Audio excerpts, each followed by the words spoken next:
गले में रेशा, रतूबत, केरा और बलगम का बेतहाशा आना।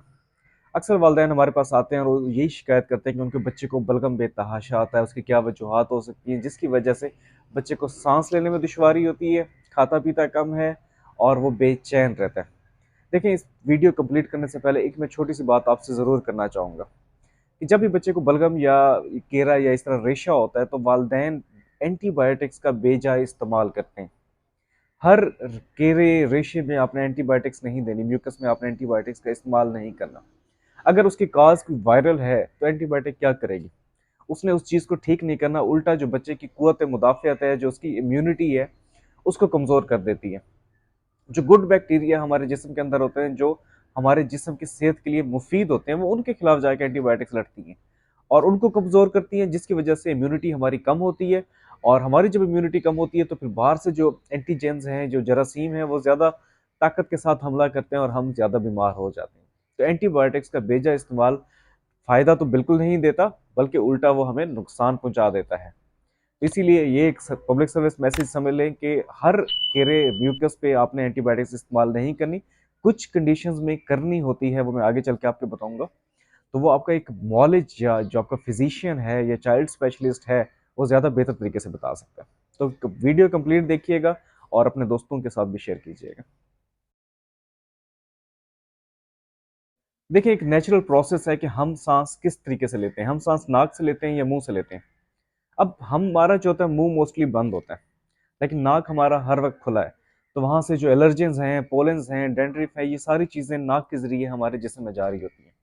अब कुदरत ने का निज़ाम है कि कुदरत ने अब इस चीज़ को प्रोटेक्ट करना है, जो बाहर से एलर्जेंस आ रहे हैं, उसके खिलाफ कैसे प्रोटेक्शन दे? म्यूकस बना के, यानी कि जिसको हम बलगम कहते हैं। अगर वो ज़्यादा तादाद में बन जाए, नॉर्मल हर बंदे में बन रहा होता है, लेकिन जिसमें ज़्यादा बनता है, फिर वहाँ पे वो कंजेशन का बायस बनता है। जो एलर्जी फील करते हैं पेशेंट्स, उनमें ये ज़्यादा हो रहा होता है। तो ये जो हमारे नॉस्ट्रल्स हैं, एक या दो, उनके इर्द गिर्द जो सेप्टम है, वहाँ म्यूकस मेम्ब्रेन्स होती हैं और वो म्यूकस को सिक्रेट करती हैं। अब जो बाहर से पोलेंस, एलर्जेंस या बाहर से कोई चीज़ जा रही है, तो वो म्यूकस उसके इर्द गिर्द जो है एक ढाल बना लेता है और उसको हमारे फेफड़े में जाने से रोकता है, क्योंकि वरना ये डायरेक्ट रास्ता फेफड़े में जा रहा होता है। जब वो म्यूकस उसके साथ बना लेता है तो वो गंद या तो बाहर निकल आता है, या हम उसको ब्लॉक करके बाहर निकाल देते हैं, या मैदे में चला जाता है और तेजाब हमारा जो जिस्म का है, वो उस तमाम जो पोलेंस, एलर्जेंस, ये सारी चीज़ों का है, उनको बिल्कुल ही ख़त्म कर देता है। तो ये एक डिफेंसिव मैकेनिज्म है और ये हमारी सेहत के लिए, आप कह लें कि खुदावन का बहुत बड़ा अतिया है। लेकिन जब ये ज़्यादा सिक्रीशंस बनती हैं तो वो जब नाक बंद होने का बायस बनता है। छोटे बच्चे खासतौर पे परेशान होते हैं क्योंकि वो नाक अपने खुद साफ नहीं कर पाते, तो वो दूध पीना कम कर देते हैं, क्योंकि वो जब दूध पी रहे होते हैं मुंह से, तो वो सांस ऊपर से तो ले नहीं पा रहे, नाक बंद है। तो वो इरिटेट होते हैं, परेशान होते हैं। तो वो वालदेन के लिए भी परेशानी का बायस बनता है। इसके अलावा जो है, इसकी और भी बहुत सारी वजूहात हो सकती हैं, जिस तरह पोस्ट नेज़ल ड्रिपिंग।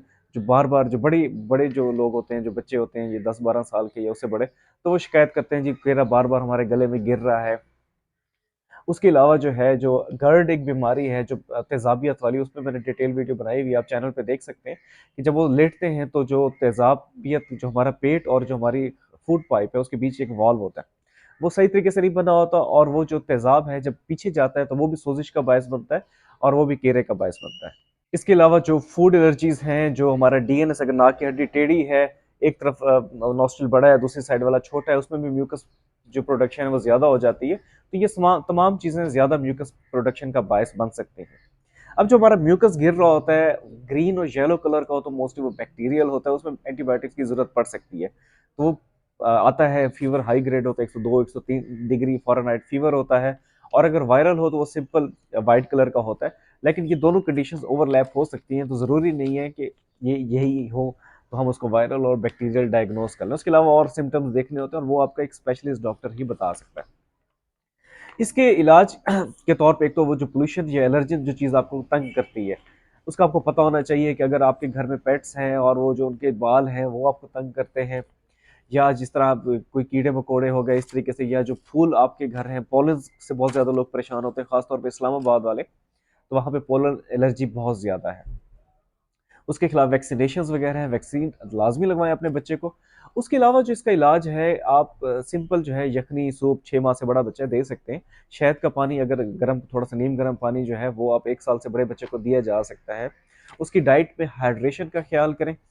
नाक को साफ करें, छोटा बच्चा नाक खुद साफ नहीं कर सकता।